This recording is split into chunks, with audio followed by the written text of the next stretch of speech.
Hello everyone. पिछले lecture में हमने अपनी एक परियोजना कंप्लीट कर ली थी। अब इस लेक्चर में हम देखेंगे चंबल घाटी परियोजना और साथ ही साथ बाणसागर परियोजना। चंबल घाटी परियोजना बहुत ज्यादा इंपॉर्टेंट है। देखिए स्पेशली चंबल घाटी परियोजना, बाणसागर परियोजना और नर्मदा नदी पर जो भी परियोजनाएं चल रही हैं उनके बारे में अक्सर सवाल पूछे जाते हैं, लेकिन सबसे ज्यादा इंपॉर्टेंट चंबल नदी घाटी परियोजनाएं हैं। चंबल नदी पर जो भी बांध बनाए गए हैं परियोजनाओं के तहत वो चीजें आपसे पूछी जाएंगी। तो हम शुरू करते हैं, देखते हैं चंबल नदी घाटी परियोजना। जो चंबल घाटी परियोजना है ये मध्य प्रदेश की पहली परियोजना है। मध्य प्रदेश की पहली परियोजना पूछा जा सकता है कि मध्य प्रदेश की पहली परियोजना कौन सी थी, तो वो है चंबल घाटी परियोजना, ये चंबल नदी घाटी परियोजना। उसके बाद अगर हम ये देखें कि किन किन राज्यों की संयुक्त परियोजना है, तो चंबल घाटी, अब चूंकि चंबल नदी आपने देखा था पहले मध्य प्रदेश के इंदौर से निकलती है, इंदौर के पास महू से निकलती है, उसके पश्चात वो प्रवेश कर जाती है राजस्थान में मंदसौर से होती हुई, और उसके बाद फिर से मध्य प्रदेश में थोड़ा सा टच करती है और वापस वो उत्तर प्रदेश जाकर यमुना से मिल जाती है। इस तरह से अगर मुख्य रूप से देखें तो जो भी परियोजनाएं बनाई गई हैं ये मध्य प्रदेश और राजस्थान की संयुक्त परियोजनाएं हैं। तो पूछा जा सकता है कि चंबल नदी पर जो परियोजनाएं बनाई गई हैं वो किन दो राज्यों की या किन तीन राज्यों की संयुक्त परियोजना है, तो वो है मध्य प्रदेश और राजस्थान की संयुक्त परियोजना। इसकी शुरुआत कब से की गई थी? जो परियोजनाएं हैं, परियोजनाओं के तहत जो बांध बनाए जा रहे हैं अलग अलग उद्देश्यों से, इनकी शुरुआत कब की गई, तो याद रखना है इसकी शुरुआत की गई थी, प्रारंभ हुआ था 1953 से 54 में, 1953 to 54 में। इसके तहत चंबल नदी पर 3 बांध बनाए गए हैं। चंबल घाटी परियोजना के तहत चंबल नदी पर 3 बांध बनाए गए हैं। ये बहुत इंपॉर्टेंट है। जैसे कि मैंने बताया था, इसकी ट्रिक आप गरज याद रख सकते हैं। चंबल नदी परियोजना के तहत बनाए गए बांधों को गरज से आप याद रख सकते हैं। सबसे पहला है ग मतलब गांधी सागर बांध। ये है कहां पर? ये है मंदसौर में, और इस सागर से इस परियोजना से या गांधी सागर बांध से 115 मेगावाट की बिजली का उत्पादन होता है। 2 तरह से बिजली बनाई जाती है, एक होती है जल विद्युत और दूसरी होती है ताप विद्युत। अगर जल से विद्युत बनाई जाती है तो उसे जल विद्युत का नाम देते हैं। अगर ताप से विद्युत बनाई जाती है, ताप का मतलब है कोयले को जलाकर, हीट से, तो उसे नाम देते हैं ताप विद्युत। तो यहाँ पर जो बांध, अक्सर जो बांध बनाए जाते हैं उन बांधों में टरबाइन की सहायता से विद्युत का भी निर्माण किया जाता है। तो गांधी सागर, राणा प्रताप सागर, जवाहर सागर, अक्सर बांधों में बिजली का निर्माण होता है। तो गांधी सागर से 115 मेगावाट बिजली या विद्युत का उत्पादन हो रहा है। उसके पश्चात गरज में आता है रा से हो जाएगा राणा प्रताप सागर। राणा प्रताप सागर कहां पर है? देखिए इन तीनों परियोजनाओं में से पहली जो परियोजना है ये मध्य प्रदेश की परियोजना है, और अन्य दोनों परियोजनाएं कहां की है? राजस्थान की परियोजना है। चंबल नदी पर ही बनाई गई है, किंतु चंबल नदी आगे राजस्थान में भी प्रवेश करती है, इसलिए चंबल नदी पर राजस्थान में भी कुछ बांध बनाए गए हैं। उनमें से प्रमुख है, पहला है राणा प्रताप सागर, ये है चित्तौड़गढ़ में, चित्तौड़गढ़ के पास में है, और इससे 172 मेगावाट विद्युत का उत्पादन हो रहा है। आपको विद्युत का उत्पादन भी याद रखना पड़ेगा। 172 मेगावाट बिजली यहाँ पर बनाई जा रही है। इसके बाद जो अपना अंतिम है प्रमुख रूप से, वो है जवाहर सागर। यहाँ पे आप गरज में जल देख सकते हैं। इसका नाम है जवाहर सागर परियोजना या जवाहर सागर बांध। ये है कहाँ पर? ये है राजस्थान के कोटा में।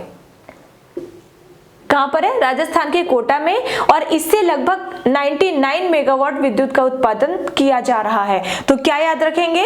गांधी सागर है मंदसौर में, 115 मेगावाट विद्युत का उत्पादन। राणा प्रताप सागर है चित्तौड़गढ़ में, 172 मेगावाट बिजली का उत्पादन।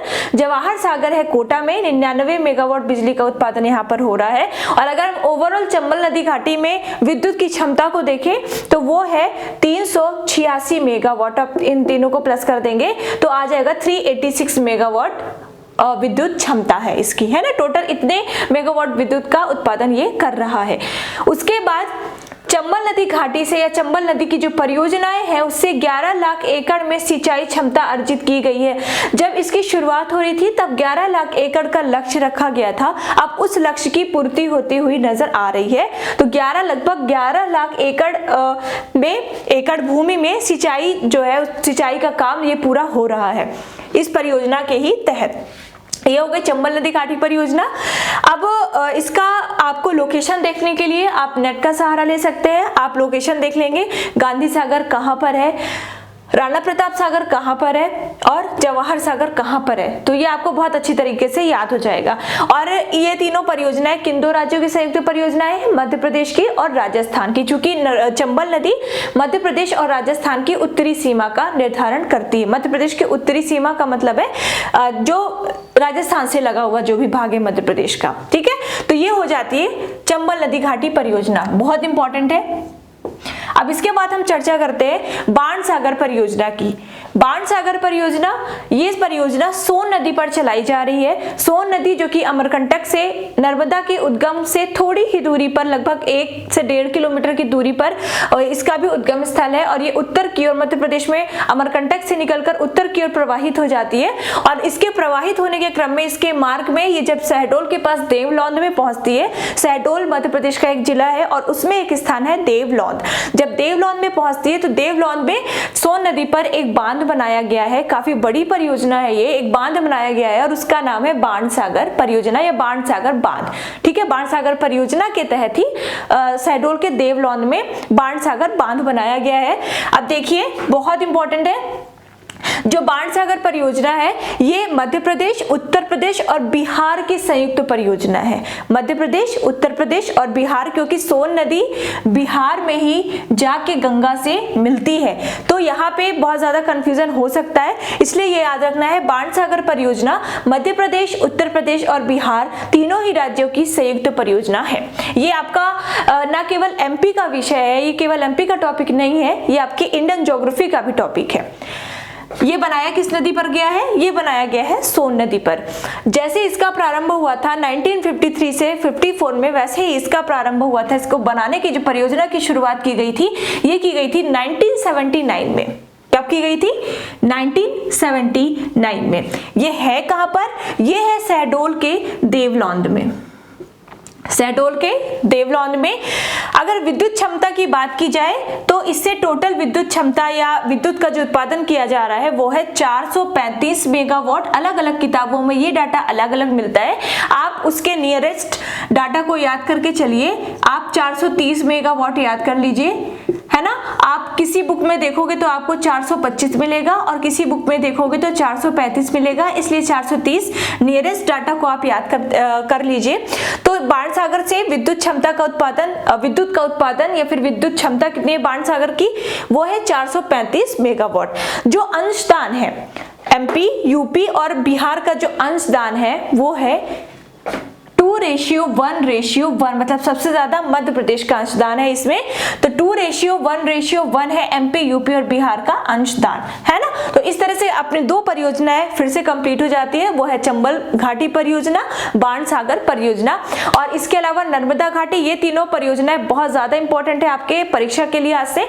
अब जितनी परियोजनाएं बची हुई है उन परियोजनाओं का हम एक वीडियो एक साथ परियोजनाओं को मिला के बना देंगे। इस तरह से आपकी जो भी नदी घाटी परियोजनाएं हैं वो हो जाएंगी कंप्लीट। फिर हम चलेंगे अगले लेक्चर में। अगर आपको ये वीडियो पसंद आता है तो एक लाइक जरूर दे देना और अगले लेक्चर में हम बात करेंगे इसके अगली परियोजनाओं की, जो कि आई थिंक आपको समझ में आएगी ही। हाँ, कोई भी चीजें पढ़ें, बाण सागर या पढ़ रहे हो, चंबल नदी घाटी की ही परियोजनाएं पढ़ रहे हो, आप उसको मैप के थ्रू पढ़िए, आपको मैप के थ्रू अच्छे से याद हो जाएगा। यहाँ पे मैंने मैप नहीं बनाया क्योंकि बहुत सारी चीजें बनानी होती है, तो मैप के यहाँ पे मैप बना के फिर समझाने इतना ज्यादा संभव नहीं हो पाता।